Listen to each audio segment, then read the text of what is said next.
स्वागत है आपका। सीरिया में संग्राम की स्थिति बनी हुई है और सीरिया में विद्रोहियों पर अब जवाबी प्रहार किया गया है। रूस सीरिया सेना का संयुक्त वार विद्रोहियों के कई इलाकों पर प्रहार किया गया है। तो सीरिया में लगातार संग्राम जारी है। इस बीच सीरिया में विद्रोहियों पर जवाबी वार किया गया है। रूस सीरिया सेना का यह संयुक्त वार और विद्रोहियों के कई इलाकों पर प्रहार किया गया है। लेकिन इस बीच सीरिया युद्ध में विद्रोहियों ने तबाही मचाई। एयरपोर्ट से मिलिट्री बेस तक विद्रोहियों ने कब्जा कर लिया है। अलेप्पो शहर पर कब्जा कर लिया है और अब रूस सीरिया सेना ने भी पलटवार किया है। लेकिन ये एक बार फिर से तस्वीरें बता रही हैं कि सीरिया में हालात कितने बेकाबू हो चुके हैं और वहाँ विद्रोहियों ने किस तरह से जो प्रमुख स्थल है उसे कब्जा कर लिया है। एयरपोर्ट पर कब्जा कर लिया है। जो बेस है मिलिट्री बेस, उस मिलिट्री बेस पर विद्रोहियों ने कब्जा कर लिया है। अलेप्पो शहर पर कब्जा करने की बात कही जा रही है। तो सीरिया में संग्राम की स्थिति बनी हुई है। असद की सेना नतमस्तक नजर आ रही है। हालांकि अब रूस सीरिया सेना का संयुक्त वार।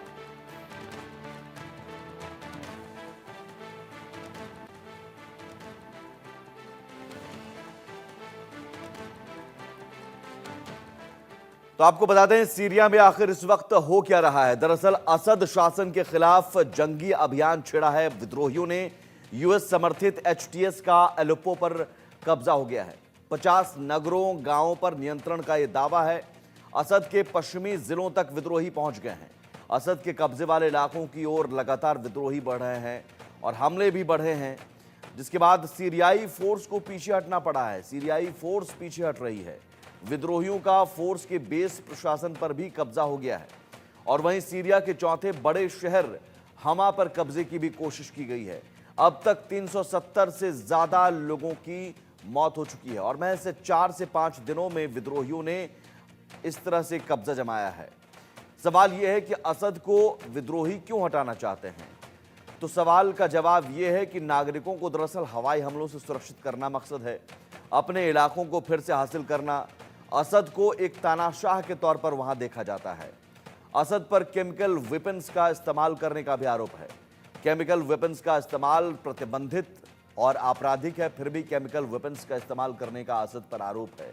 और यही तमाम जो आरोप हैं धीरे धीरे आक्रोश में तब्दील हुआ और आक्रोश फूट पड़ा और विद्रोहियों ने अब अलग अलग शहरों पर कब्जा जमाना शुरू कर दिया है। एयरपोर्ट पर, मिलिट्री बेस पर कब्जा जमाना शुरू कर दिया है। सीरियाई विद्रोहियों का अलेप्पो में कब्जा हो गया है। दक्षिण पूर्व में अल सफीरा पर कब्जा किया। सीरिया के राष्ट्रपति के घर में भी विद्रोही घुस चुके हैं। बशर अल असद के अलेप्पो के घर पर कब्जा कर लिया गया। तो समझिए कि विद्रोहियों का हौसला कितना बुलंद है यहां पर और सीरियाई सेना सरेंडर कर चुकी है। लगातार जो विद्रोही हैं वो अलेप्पो पर कब्जा कर चुके हैं। महज 4 दिनों में बशर अल असद के अलेप्पो के घर पर कब्जा हो चुका है। सीरियाई विद्रोहियों ने अलेप्पो में कब्जा कर लिया है। वहीं दक्षिण पूर्व में अल सफीरा पर भी कब्जा कर लिया है। होमा पर कब्जा कर लिया है। ये अब सीरिया के राष्ट्रपति के घर में भी विद्रोही घुस चुके हैं। तो लगातार विद्रोही वहां पर तबाही मचा रहे हैं। सीरिया में संग्राम को लेकर समझने की और ज्यादा कोशिश करते हैं कि आखिर ये कहां जाकर थमेगा। हमारे साथ 2 मेहमान जुड़े हुए हैं। डॉक्टर ब्रह्मदीप अलूने हैं, विदेश मामलों के जानकार, और group captain retired UK Devnath ji हैं। डॉक्टर ब्रह्मदीप, आपसे ही मैं पहले समझना चाहूंगा, विद्रोही महज 4 से 5 दिन का वक्त, 4 से 5 दिन में अलेप्पो शहर पर कब्जा कर लेते हैं, राष्ट्रपति के घर पर कब्जा कर लेते हैं, कई और शहरों पर कब्जा कर लेते हैं, एयरपोर्ट, मिलिट्री बेस पर कब्जा कर लेते हैं। अचानक इन विद्रोहियों को ताकत कहां से मिलती है? देखिए, जब बशर अल असद जो है वो बहुसंख्यकों के मतों को नजरअंदाज करके तानाशाही तरीके से पिछले 2.5 दशकों से सीरिया के पर काबिज है। वो उन्होंने न केवल लोकतंत्र को कुचला, लेकिन जो बहुसंख्यक सुन्नी आबादी है उनको भी लगातार कुचलते रहे। लेकिन इन सब के बीच देखिए, ट्रंप के सत्ता में आने से बदलाव तो आना ही था और ईरान की जिस प्रकार से मध्य पूर्व में दादागिरी चल रही है और वो जो सऊदी अरब और तुर्की जैसे देशों की बादशाहत को चुनौती देने की कोशिश कर रहा है, उसका नतीजा यह है कि अब चूंकि शिया समुदाय से बशर अल असद आते हैं और जो सीरिया है वो सुन्नी बाहुल्य इलाके हैं, तो अब जो अचानक ताकत मिली है, एक और तो इजराइल ने बड़े ईरान के जो महत्वपूर्ण सैन्य ठिकाने हैं उसको बर्बाद किया। हिजबुल्लाह जो है वो लगभग समाप्ति की कगार पर है, या हिजबुल्लाह को बहुत ज्यादा नुकसान पहुंचाया इजराइल ने। इन सबसे ईरान गहरे दबाव में है, और ईरान के गहरे दबाव में आते ही जो वहां के विद्रोही संगठन थे वो अचानक लामबंद हो गए, क्योंकि ईरान की मदद पर ही बशर अल असद की सरकार चल रही थी। दूसरी तरफ यूक्रेन को लेकर रूस गहरे दबाव में है। इस सब का फायदा तुर्की ने उठाया, क्योंकि तुर्की की सीमा से लगते हुए सीरिया के इलाके जिन पर बशर अल असद की सत्ता का कब्जा था, तो तुर्की की सहायता से अब विद्रोही लामबंद हुए हैं। और सबसे बड़ी बात यह है कि यूरोपियन संघ को आप ले लें, ब्रिटेन को ले लें, अमेरिका को ले लें, ये सब साथ दे रहे हैं किसका? उन विद्रोहियों का। इससे एक बात तो स्पष्ट होती है कि जो शिया सुन्नी विवाद की मध्य पूर्व में जड़ें हैं वो बहुत गहरी है, यह विवाद बहुत पुराना है, और इस विवाद को समाप्त करने की कोई भी कोशिश अभी तक कामयाब नहीं दिख सकती। यही कारण है कि शिया सुन्नी विवाद जब भी बढ़ता है तो वो जो है उसका रास्ता सत्ता तक जाता है। और अभी सीरिया में जो कुछ हो रहा है इसका प्रभाव सीरिया तक नहीं रहेगा, इसका प्रभाव लेबनान में भी देखने को मिलेगा आपको, इसका प्रभाव आपको यमन में भी देखने को मिलेगा, क्योंकि कई जगह जो शिया बाहुल्य शिया जो शिया सत्ता है वो सुन्नी बाहुल्य इलाकों में बनी हुई है।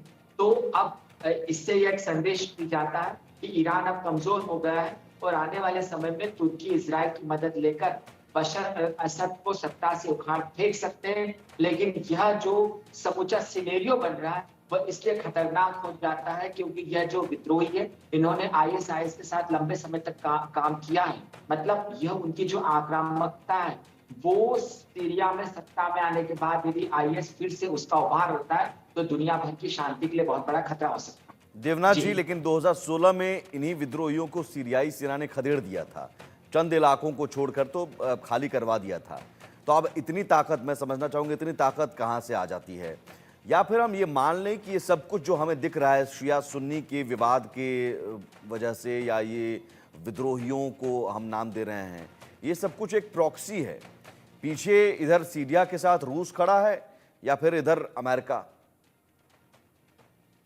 जी हाँ सुमित जी, वहां पर जो ये पूरा ट्रायंगल है, इराक का, सीरिया का और लेबनान का, इस लाइन पे अगर आप देखें, सभी देश पहले पुराने जमाने में रूस ने बहुत कोशिश की अपना इन्फ्लुएंस बनाने की, और जब रूस कमजोर हो गया 1992 के बाद, टूट टूट गया, तो उसके बाद अमेरिका जो है उस रिक्त स्थान को आस्ते आस्ते भरने की कोशिश कर रहा है। इसी के तहत आपने देखा होगा कि जैसे इराक में रूस का इन्फ्लुएंस शून्य हो गया, अमेरिका का इन्फ्लुएंस 100% हो गया। इसी तरह से सीरिया की जो रिजीम है, इसमें कोई शक नहीं है। बशर अल असद के पिताजी भी वहां पर राजा थे, बशर अल असद भी राजा ही हैं। लेकिन उनकी शुरुआती दिनों में, मैं 2011-2012 से पहले की बात कर रहा हूँ, शुरुआती दिनों में सीरिया में उनकी टकराव हुई थी आईसिस के साथ, अल-कायदा के साथ।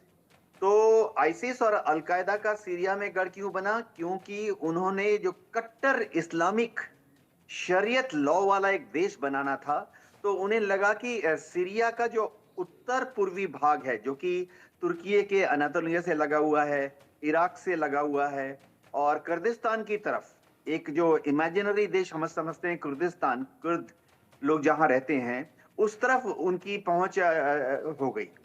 अब हुआ ये कि जब आईसिस और अल-कायदा खत्म हो गए तो अमेरिका ने इन्हीं के जो टूटे-फूटे ग्रुप थे उनको फिर से संगठित किया, और कुछ हद तक तुर्की ने भी इसमें मदद की, क्योंकि तुर्की को लग रहा था कि तुर्की का जो एनातोलिया वाला हिस्सा है वहां पे कुर्दिस्तान के लड़ाके अपना डोमिनेंस बढ़ा रहे थे कुछ मुस्लिम जिहादी ग्रुप के साथ। तो तुर्की ने भी मदद की, अमेरिका ने भी मदद की, और ये पुराना नाम जो आईसिस था, अल-कायदा था, उसी के जो मेंबर्स थे, लीडर्स थे, वो बाद में अब बशर अल असद के विरुद्ध लड़ रहे हैं। ये समझना पड़ेगा कि बशर अल असद जो है, उनको वहां देश में जी। दक्षिणी भाग में और पश्चिमी भाग में लोग पसंद करते हैं, क्योंकि थोड़ा मॉडरेट हैं, पढ़े लिखे हैं, वो इस्लाम का जो बहुत ही कड़ा वाला रूप है उसको सीरिया में लागू नहीं होने दे रहे हैं। ठीक है। अब शिया सुन्नी की बात हो रही थी, ये समझना पड़ेगा कि आम तौर पर जहां-जहां सुन्नी देशों का देश है, वहां पे इस्लाम का जो कट्टरपंथी रुख है उसका प्रभुत्व है। और आम तौर पर जहां-जहां शिया देश हैं, वो थोड़ा नरम प्रवृत्ति के ठीक है। होते हैं। तो जी। जी, मैं आ रहा हूं। एक ब्रेकिंग न्यूज़ भी आ रही है, एक बड़ी खबर आ रही है। रिहायशी इलाकों पर विद्रोहियों का हमला हुआ है। रिहायशी इलाकों में भी हमला किया जा रहा है और कई इलाकों को हमले में भारी नुकसान हो रहा है और विद्रोही जो हैं असद सैनिकों को चुन-चुन कर मार रहे हैं। आप समझिए कि कितने खतरनाक स्तर पर विद्रोही सीरिया में तबाही मचा रहे हैं। रिहायशी इलाकों में तबाही मचाई जा रही है, यानी आम नागरिकों को भी नुकसान हो रहा है, आम नागरिक भी मारे जा रहे हैं। 370 से ज़्यादा लोगों की मौत हो चुकी है और जो असद के सैनिक है, जो सीरियाई सेना है, उन्हें भी चुन-चुन कर मारा जा रहा है। हालांकि इस बीच ये कहा जा रहा है कि रूस और सीरिया सेना ने पलटवार किया है, लेकिन किस तरह का पलटवार किया है ये अभी तक नहीं साफ हो गया है, क्योंकि एलेप्पो शहर पर, फिर हमा शहर पर और भी बाकी प्रांत और शहरों पर धीरे-धीरे लड़ाके जो हैं, विद्रोही हैं, वो कब्जा कर रहे हैं। लेकिन यहाँ पर सवाल यही है देवनाथ जी, जिस बात का जिक्र कर रहे हैं आप, मैं ये सारी चीजें ठीक हैं, लेकिन इस पर्दे के पीछे मैं कह रहा हूं कौन काम कर रहा है। जी हाँ, पर्दे के पीछे फिलहाल देखिए जो रूस वाला एंगल था वो थोड़ा कमजोर पड़ गया, क्योंकि रूस तो पूरी तरह से ही यूक्रेन के युद्ध में पिछले 3 साल से व्यस्त है। हाँ, पिछले 4-5 दिन में रशियन एयरफोर्स ने कुछ छोटी-मोटी एयर स्ट्राइक्स की हैं विद्रोहियों के गढ़ों पर, लेकिन उसका कोई खास इफेक्ट नहीं हुआ। विद्रोही तो कम मारे गए, ज्यादा तादाद में आम सिविलियंस और आम नागरिक मारे गए। इस युद्ध में एक समय ऐसा था जब अमेरिका की सीआईए ने भी अपनी-अपनी प्राइवेट आर्मीज को वहां लगाया हुआ था। ठीक है। बशर अल असद जो हैं उन्होंने अपनी सीरियाई फौज के साथ कभी इजराइल पर हमला नहीं किया। लेकिन हाँ, क्योंकि उनका देश बहुत कमजोर हो गया, टूट-फूट गया, तो वहां पर ईरान से लेकर लेबनान तक हिजबुल्लाह ने अपना एक शिया कॉरिडोर बना लिया था, जिससे कि ईरान सीरिया के रास्ते होते हुए लेबनान तक पहुंच रहे थे। तो शायद इजराइल को लगा कि बशर अल असद की सरकार को गिरा देना चाहिए। तो अभी जो हो रहा है इसमें अमेरिका और डेफिनेटली कुछ पश्चिमी देश और इजराइल इस हमले के पीछे हैं। इंटेलिजेंस जो है वो पूरी ठीक की है। पूरी इजराइल मुहैया करा रहा है। मतलब ये भी एक तरह